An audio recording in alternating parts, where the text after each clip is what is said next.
जय झूलेलाल दोस्तों। अॼु जो मुंहिंजो वीडियो हिकु स्पेशल वीडियो आहे। मां कोशिशि कंदी आहियां त मां पंहिंजे चैनल ते सिंधियत सां रिलेटेड सभी वीडियोस अपलोड कयां, जीअं त खाधे सां रिलेटेड हुजनि, असांजे रीतियुनि रस्मुनि सां रिलेटेड हुजनि। हिकु हिकु वीडियो मां पंहिंजे चैनल ते अपलोड कयां। त अॼु मां तव्हांजे लाइ खणी आई आहियां हिकु सिंधी गुरूअ जो भॼन, जेको ॾाढो प्यारो भॼन आहे, जेको ॻायो आहे मनीषा दीदीअ। अचो त ॿुधूं था पिया। बोल गुरु नानक देव की जय।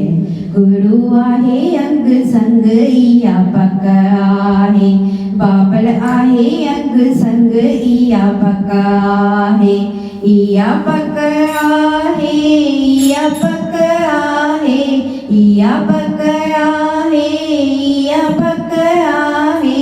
गुरु आहे अंग संग इया पक आहे, बाबल आहे अंग संग इया पक आहे। वचन गुरुअ जा आहिनि मिठड़ा, वचन गुरुअ जा आहिनि मिठड़ा।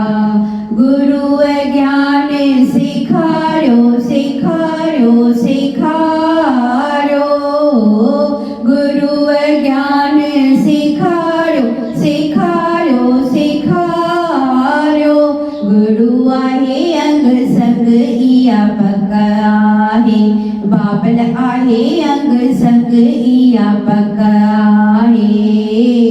हथ गुरुअ जा रहमत बढ़िया, हथ गुरुअ जा रहमत बढ़िया।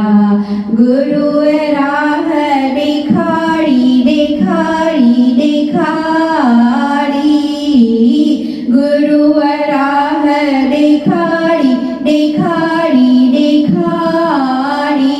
गुरु आहे अंग संग इया पक आहे, बाबल आहे अंग संग इया पक आहे। नीह गुरुअ जा कुर्ब बढ़िया तई, नीह गुरुअ जा कुर्ब बढ़िया तई।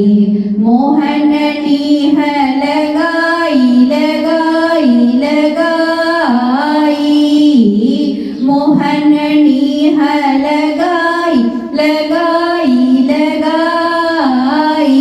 गुरु आहे अंग संग इहा पक आहे, बाबल आहे अंग संग इहा पक आहे।